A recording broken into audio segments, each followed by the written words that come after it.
Welcome back. Chapter 3. Luke watched as she, the new owner of Edelin Manor, left the house and strolled across the lawn to sit with Sarah. He knew how she felt. Sarah was a magnet for people and had been since they were children. Sarah always cared and always had time to listen to other people's problems. He well knew that half of the reason women called her to repair their clothes was because they wanted to talk to Sarah. Last summer, he and some of the cousins, Charlie, Rams, and Sarah, were having dinner in Williamsburg when Charlie said she should put out a shingle and get paid for all her hours of listening to people about their problems. I couldn't stand all those years in school, she said. Who said anything about school? Rams asked. Just put up the shingle. Luke here would carve it out or paint it or whatever for you. And you'll draw up a contract and charge her more than she makes in a year, Luke shot back. If you two start going at each other tonight, I'll walk out, Sarah warned. I want a nice quiet dinner without you two playing one-upmanship. When all three men were quiet and looking as though they planned to stay that way, Sarah shook her head. All right, go to it. Tear each other up for all I care. Charlie, order me another one of those drinks. You sure? Charlie asked. You've never been one to hold your liquor. Then one of you will have to hold my hair while I throw up, and another will have to carry me to the car. Luke pulled a quarter from his pocket and looked at Ramsey. Heads, and I get the hair. Tails, and you get the rest of her. She's put on too much weight for me. You two are disgusting, Sarah said, but she was laughing. Now, Luke sharpened the blades of the lawnmower on the whetstone as he looked out through the little round window in the brick wall. He was in what used to be the stables of the old house, but most of it had fallen down long ago. While old Bertrand lived there, the house had been taken care of as per Miss Eddie's instructions, but the outbuildings had been allowed to fall into ruin. You didn't put the care of them in the contract, Luke asked Ramsey. You just took care of the house and not the grounds. Are you implying that I made out the contract in 1946? Okay, then your dad. He was 1 year old. Whoever, whenever, it is your job to look after the place, Luke said when he returned to Adeline, and seen the state of the outbuildings. Maybe you should have stayed here and taken care of them, Ramsey said, unperturbed by his cousin's anger.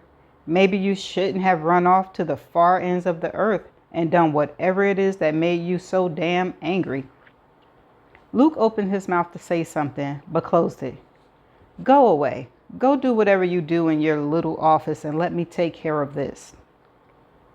It had taken Luke months to restore the old buildings. He only rebuilt part of the stable, but he used materials from the time the house was built. He dug old bricks out of the ground, even dug up a well that had been filled in with bricks that had been handmade and fired when Edelin Manor was the center of a plantation. It had been hard physical labor, something that Luke needed at the time, and he enjoyed the solitude of working alone.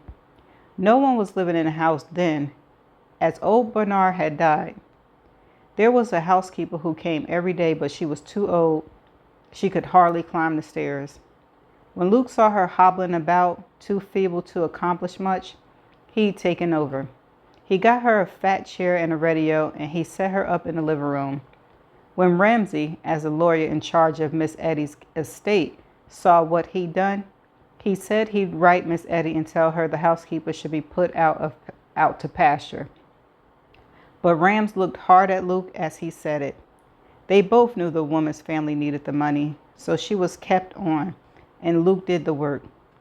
He kept the house in repair, and when the furniture arrived, it was Luke who saw it to its placement. One Saturday with cousins, and beer and pizza got the larger pieces up the stairs. Except for the tenants, in essence, the house had been Luke's for the past few years. He was the one who repaired the roof and got the dead pigeon out of the wall, and he rebuilt the top of the chimney when it was hit with lightning.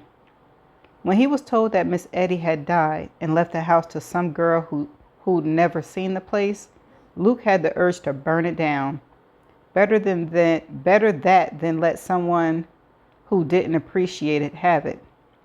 Maybe she's a historian, Ramsey said, or maybe she's an architect, or even a building contractor. We don't know what she is. Luke didn't like the way his cousin was defending this unknown woman who was going to take over what most people thought of as the heart of Edeling. All his life, he heard people say that if Edeling Manor was destroyed, the town wouldn't live a year. But Ramsey had been so happy about the new inheritor that Luke knew he was up to something.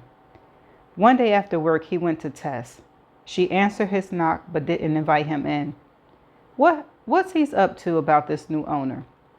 Luke asked, not bothering with preliminaries, and there was no need to explain who he was. Tess was a woman of few words. Adeline Hartkirk sent him a photo of her in a bikini. Luke understood immediately. If he knew his cousin, Rams planned to make a play for her. He loved Adeline Manor almost as much as Luke did.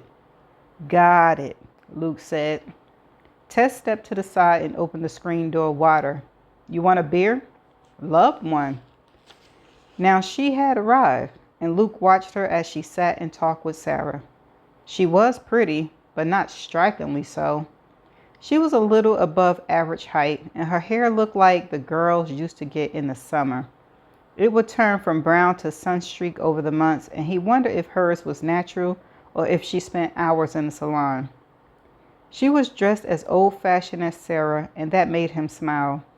Sarah loved to wear dresses with long sleeves even in the heat of summer. But then she knew they looked good on her. She was as pretty and as delicate as a flower, and when she wore something like a bright red tank top and jeans, she looked almost odd. Luke thought that if he had a camera with him, he would have taken their photo. There was Sarah in her prime little dress, her sewing on her lap, and across from her was this new woman wearing something like in an illustration of Alice in Wonderland. He thought the headband was an especially perfect touch. A Pris and a Prue, he thought. That's who Miss Eddie had left the house to. A woman heading towards spinsterhood who would probably dedicate her entire life to the house. No doubt she worked hard to find furniture of exact the right time period, and within a few months, she'd make Edeling Manor into a museum. He made up his mind about her within minutes of first seeing her, and if it hadn't been for his mother, he would have told her he quit. Let Ramsey have her, he thought. Let him ooze charm all over her and have her fall for him. Of course, he'd probably do what he always did and find some little thing wrong with her, then dump her. But maybe it would backfire, and she'd be so heartbroken she'd put the house up for sale. Yeah, he thought, smiling to himself, maybe she'd sell the place. But his mother's voice was in his head, so he stayed where he was in the old stables and watched Sarah and the new owner. He knew something was up when his mother appeared at his door at 6 this morning with a covered plate of blueberry pancakes. Luke smiled. So what's Dad done this time that you're bringing me his breakfast? Luke's father had retired a year ago, and since then he nearly drives his wife insane with his puttering around the house. Nothing. I talked him into going to a tractor show. Without you? In case he asks, I have the worst headache you've ever seen. That's enough about me. Miss Eddie's girl comes today, and I want you to promise that you'll be nice to her. While she talked, she was heating up the pancakes for her son and cleaning his kitchen as she moved about his house. Luke groaned. What is it you want me to do this time? Take her out to dinner? Show her the sights? It's too early for the water park, so do I have to take her to some fife and drum concert? I want you to leave her alone. She belongs to Ramsey. Luke's eyes widened. No, you don't. Helen said as she put the pancakes in front of him. You're not going to take this as a challenge. She's already talked to Rams and she likes him. Didn't waste any time, did he? But then I hear there was a bikini shot of her that he liked before he ever talked to her. Men are like that, Helen said in dismissal. Are we? Luke's mouth was full. Do you understand me? Be nice and stay away from her. Keep to the gardening. What if I like her? He told himself he was a grown man and it didn't matter that his own mother was taking the side of his cousin, but he couldn't help feeling betrayed. You won't. She was trained by Miss Eddie, which means she likes men in tuxedo, not in. She glared at his tattered jeans and dirty t-shirts. Do we have everything clear between us? Sure, Luke said. The last thing he wanted was female trouble. Let Ramsay have her. Let them move into Edeling Manor and raise a dozen kids. What do I care? But now, Luke kept watching Sarah and the woman. What was her name? Jocelyn, an old-fashioned name that suited her. As he watched the two of them, he was beginning to change his opinion of her. She laughed easily and often, and whatever she was saying was interesting to Sarah. In fact, Sarah was doing most of the talking, which was unusual. Usually, Sarah was the listener. Twice, Luke saw her, Jocelyn, looking at the house with a mixture of love and disbelief, as though she were shocked that it could be hers. But that couldn't be, could it? Surely Miss Eddie had told her she was leaving the place to her. When the lawnmower's blade was so sharp he could have sliced salami with it, he still stayed in the stables and watched them. He opened a bottle of water and drank it while leaning against the wall and looking out the little window. If he left, they'd see him, and he didn't want that.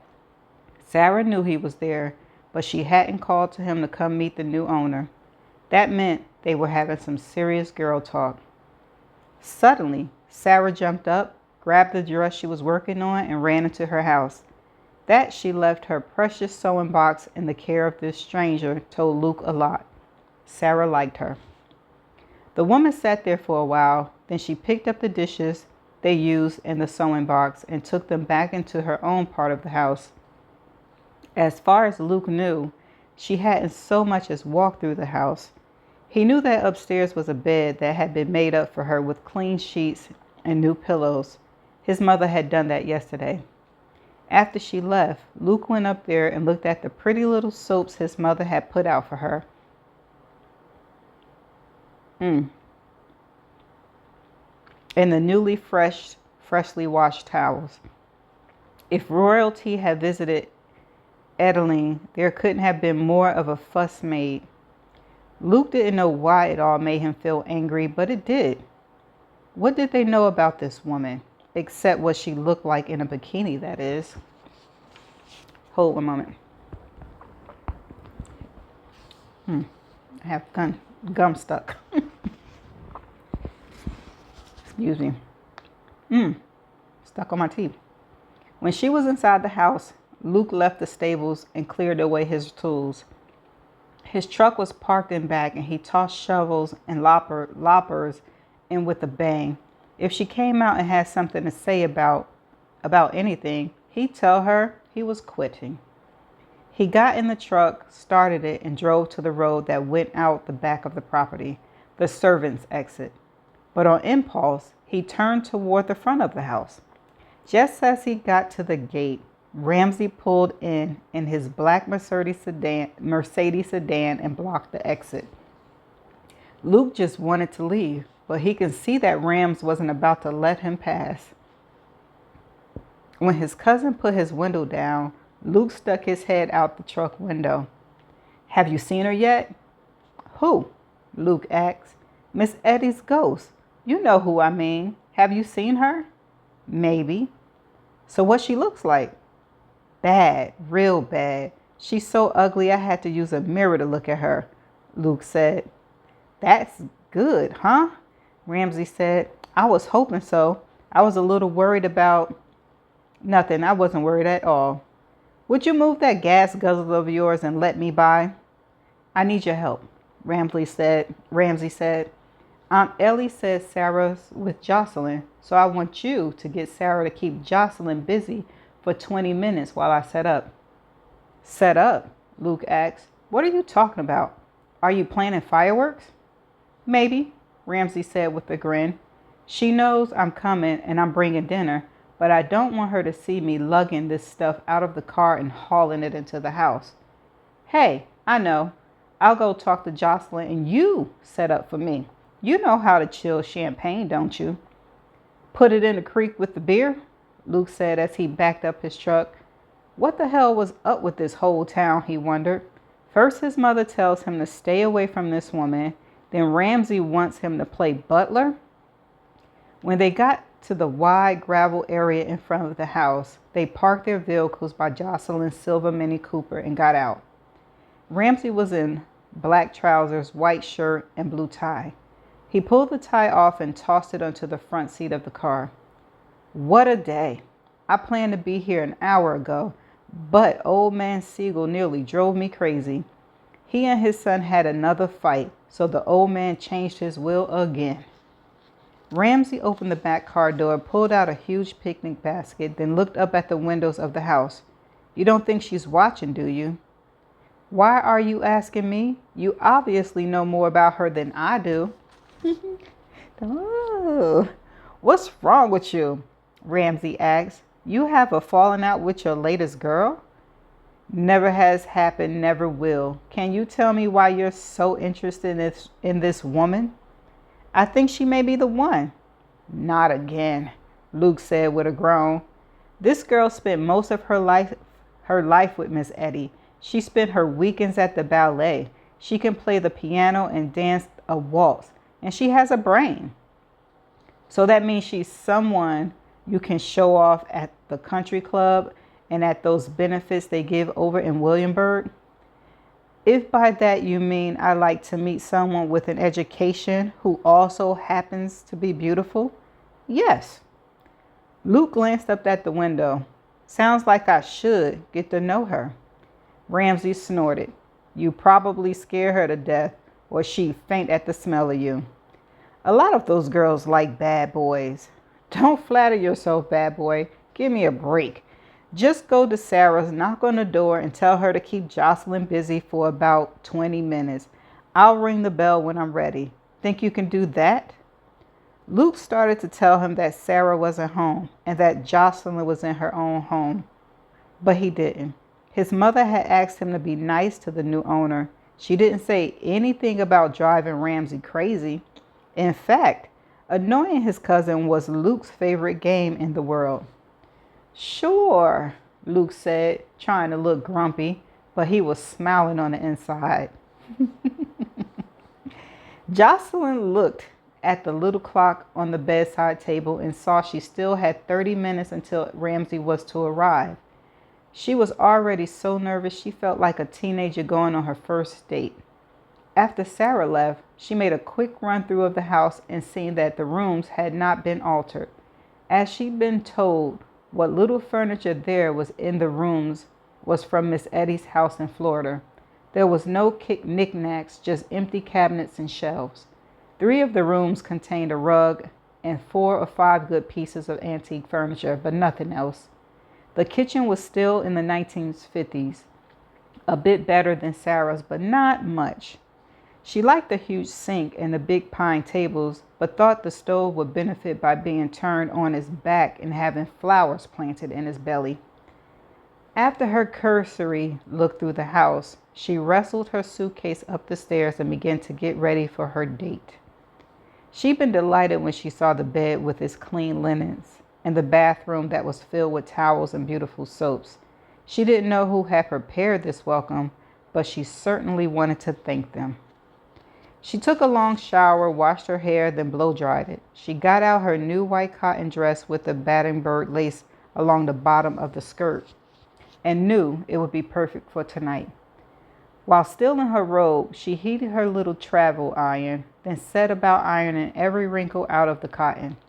Miss Etty had been a stickler for well-ironed clothes. She didn't believe in permanent press or even knitwear. You can tell a lady by the quality of her clothing and how well it's maintained, she'd said many times. When Jocelyn finished dressing, she thought, now what do I do? Her only thought was to see if Sarah had come home. She left Sarah's dishes and sewing box in her own hall, so maybe she should take them back now. Minutes later, she was in Sarah's apartment. She left the back door unlocked, but she wasn't home. Just as Jocelyn put the dishes down, there was a knock on the front door. She wasn't sure she should answer it. After all, it was Sarah's house. But then, it was also her own home. Jocelyn opened the door to see a tall, dark-haired man standing there. He had on jeans and a dirty t-shirt, and he hadn't shaved in days. Uh-oh, she just ran into Luke. But these things didn't detract from his beauty. Ooh, from his beauty. He had dark green eyes above a nose that could only be described as partition, and his full lips were finely chiseled above a well-formed chin. Sarah had said he was beautiful, and he was. You're the new owner? It was a statement, not a question. His voice was deep and rich, just as it had been on the telephone, and she was sure she'd never seen a man she was more attracted to. Yes, I am. And you're Ramsey? Ramsey? Lord, no, he's a lawyer. Do I look like a lawyer? Oh, she said, disappointed. She looked away to try to conceal her attraction to him. No, I guess you don't look like a lawyer. You're here to see Sarah, aren't you? She's not here. I know. I saw her leave. She turned back to look at him, still standing in the doorway. If you know she's not here, why did you knock on the door? I'm your gardener, Luke Connor. He was watching her closely as though he was trying to figure her out. Would you mind? Jocelyn said. You can't come barging in here like this, and don't get your pin feathers ruffled, he said as he shut the front door behind him. This isn't my place, and I don't think you should be in here. Yes, it is. Is what? Your house. Yes, technically it is, but this part is rented to Sarah Shaw. She's my cousin, he said over his shoulder as he went to the kitchen. Jocelyn was close behind him. If you're Sarah's cousin, does that mean you're Ramsey's brother? He opened the refrigerator and pulled out a beer. As he leaned back against the counter, he looked her up and down in a way that Jocelyn had never liked. It was the way all men who knew they were good-looking looked at women, as though they knew the women belonged to them if they wanted them. What is it with you and old cousin Rams? You two have something going on already? She took a step back from him. Her first attraction to him was fading. Not that it's any of your business, but I've never met him. Sarah told me he was her cousin, and if you're also her cousin, then I assume you were related to Ramsey. I am, but then we're all cousins.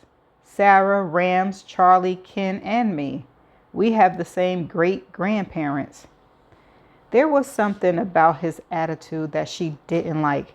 He was laughing at her, but she had no idea what she was doing to amuse him. As far as she could tell, the entire town seemed to be related to one another. What about Ramsey's sister? Is she a cousin too? He looked puzzled. Of course she is. He stopped because he realized she was teasing him. He left some people off the list of cousins. He often found that people not from the South laughed when relatives were mentioned. Are you a... So help me. If you ask me if I'm a Yankee, You'll what? He asked, his eyebrows raised in an interest. I'll cut your heads off the roses. I don't know. How do you punish a gardener? He gave her a look that almost made her blush. That's the most interesting question been asked all day. She was quickly developing a dislike of the man. Jocelyn looked at her watch.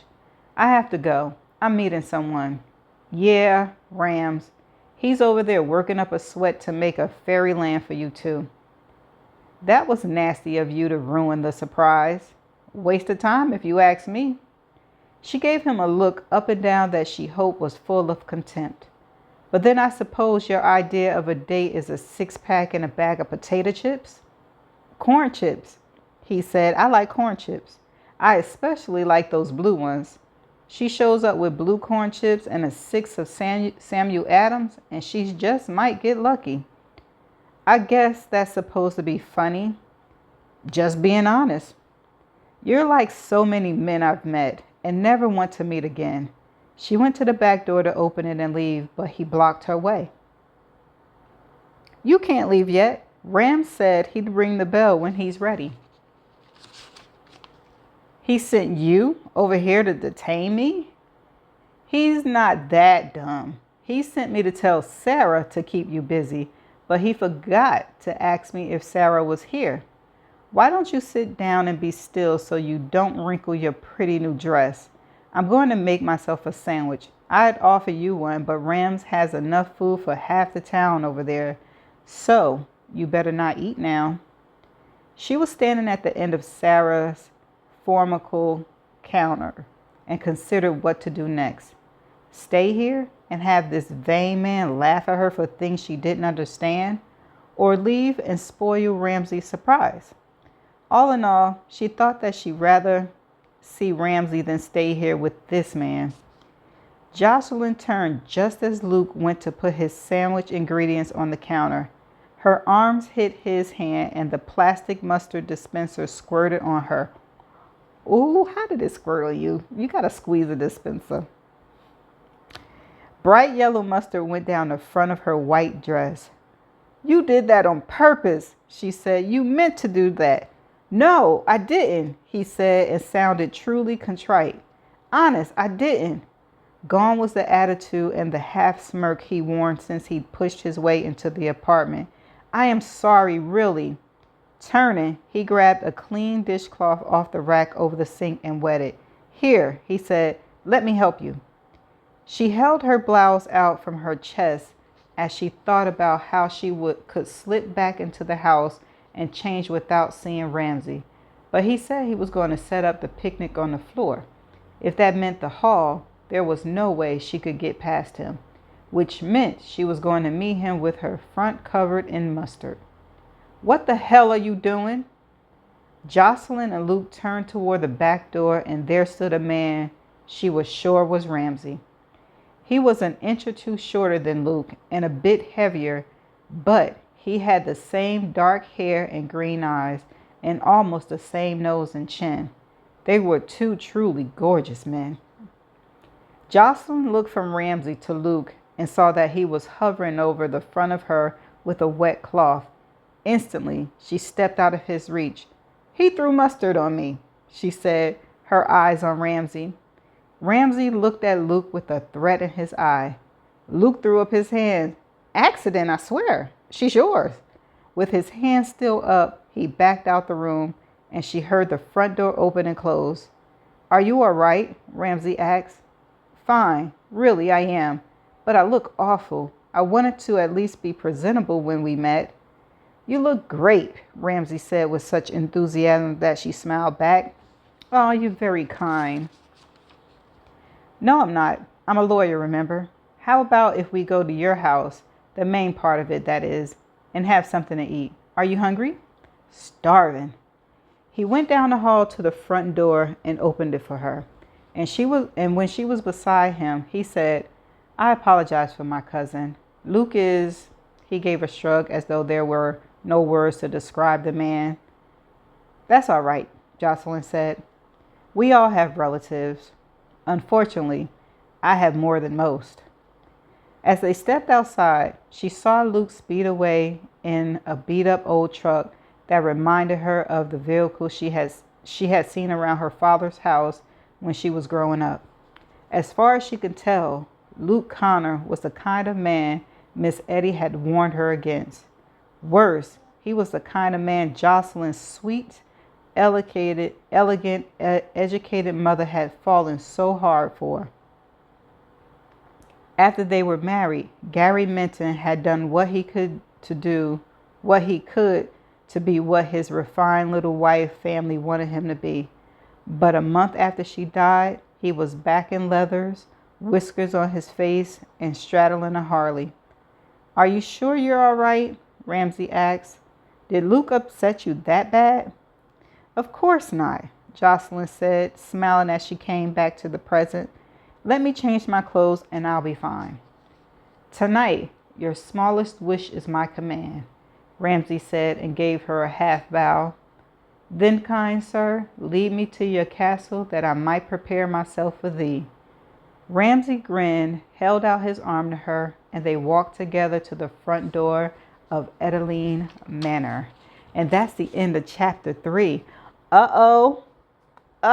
Is Luke and Ramsey going to be fighting for Jocelyn's affection?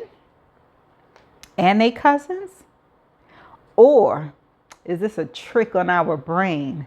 We think Ramsey is meant for her, but the way Miss Eddie presented it to Helen, it seemed that Helen's son was meant for her. Maybe Miss Eddie doing reverse psychology? I don't know. But from the description, they both look good. One's just rugged and one is prime and proper. He's a lawyer. But she did say her mother ran off with one of the people that's kind of like Luke. So do she got the same kind of attraction as her mama have? We shall find out. I'll see y'all in chapter 4. Bye for now.